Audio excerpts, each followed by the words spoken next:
President Trump's decision to walk away from the Iran nuclear deal was not unexpected, but has still been met with deep concern around the globe from those who made the deal. Former President Obama called the decision misguided, while former Vice President Joe Biden called it a profound mistake. Key allies who had urged President Trump to stay in the deal, France's Emmanuel Macron, the UK's Theresa May, and Germany's Angela Merkel, they all said they felt regret and concern over the decision in Washington. Joining us now from Riyadh, Saudi Arabia's Foreign Minister Adil al-Jubeir. Foreign Minister, thanks so much for joining us. Why do you, the Saudi government, support President Trump's decision? We believe that the nuclear deal was flawed. We believe that the sunset clause should be eliminated. We believe that the inspections should be tightened. We believe that the deal does not deal with Iran's ballistic missile program, nor does it deal with Iran's support for terrorism and interference in the affairs of the countries of the region. So if Iran now restarts its nuclear weapons program, will Saudi Arabia build a bomb itself?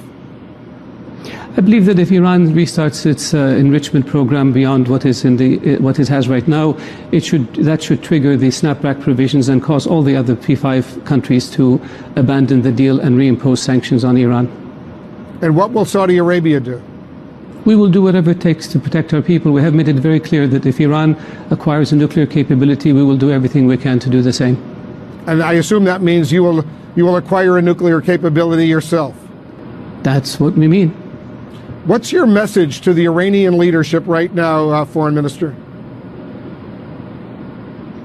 Our message to the Iranian leadership is the policies of the past have got to come to an end. You cannot be a revolution. You cannot seek to expand and dominate the region. You cannot seek to acquire a nuclear program surreptitiously. You must abide by international law. You must cease supporting terrorism. You must cease providing ballistic missiles to terrorist organizations like so-called Hezbollah and the Houthis. And you must respect the principle of good neighborliness. But do you believe, as the International Atomic Energy Agency does, and others, the Europeans, for example, the Russians, the Chinese, that Iran has been fully complying with the terms of the 2015 nuclear deal? The agreement is flawed because by 2025 it allows Iran the ability to have unlimited enrichment capability, which could cause it to build capacity to the point where it can have enough enriched uranium for a nuclear weapon within a week. That is clearly not acceptable. That's one. Two, the inspections regime needs to be broadened and deepened.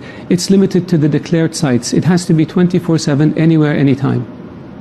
Did the Trump administration speak with the Saudi leadership before announcing the decision by the president yesterday?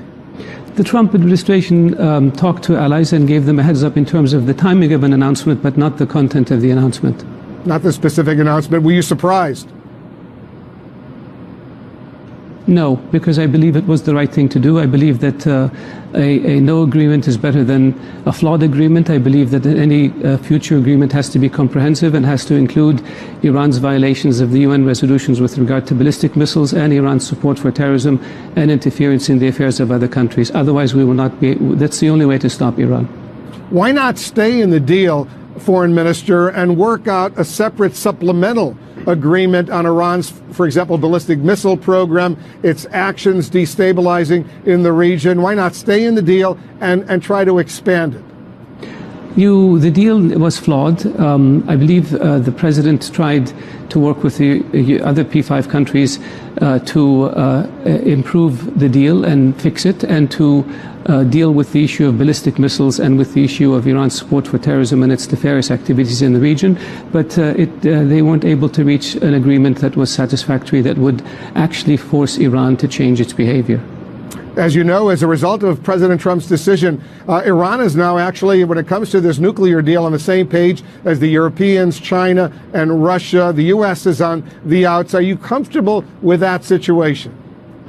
The European countries, France and Germany and the UK, have made it clear that the issue of Iran's ballistic missiles and the issue of Iran's support for terrorism and interference in the affairs of the countries of the region must be dealt with. So in principle, they agree that Iran has to be held accountable for this, in addition to the nuclear program, and looking for ways to fix it.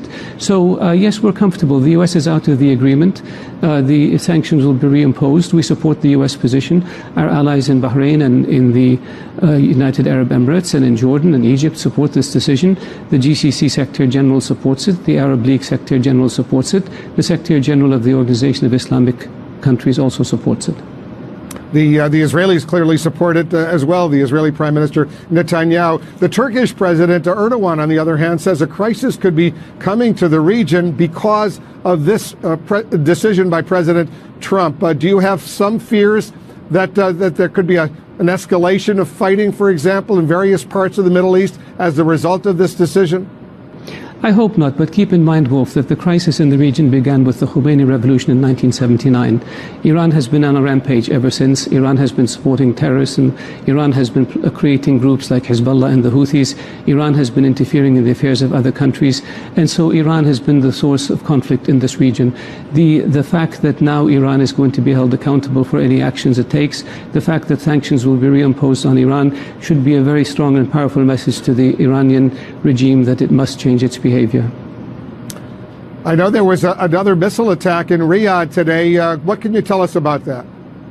There were actually 2 missiles that were intercepted today over Iraq, which brings the total to almost 130 ballistic missiles launched in Saudi cities, including the capital Riyadh. These missiles are of Iranian manufacture and delivered to the Houthis by the Iranians. We believe that the Houthis are able to operate them with expertise from Hezbollah and from Iran. Such behavior is unacceptable. It violates UN resolutions with regards to ballistic missiles, and the Iranians must be held accountable for this. So what does that mean, held accountable? We will find the right way and at the right time to respond to this. Including military action? We will make this. We are trying to avoid at all costs direct military action vis-à-vis Iran, but Iran's behavior such as this cannot continue. This is tantamount to a declaration of war. When somebody provides missiles to a terrorist group that lobs those missiles at your cities and your civilians indiscriminately, what do you call it? A friendly act? Of course not. Foreign Minister, thanks so much for joining us. Thank you.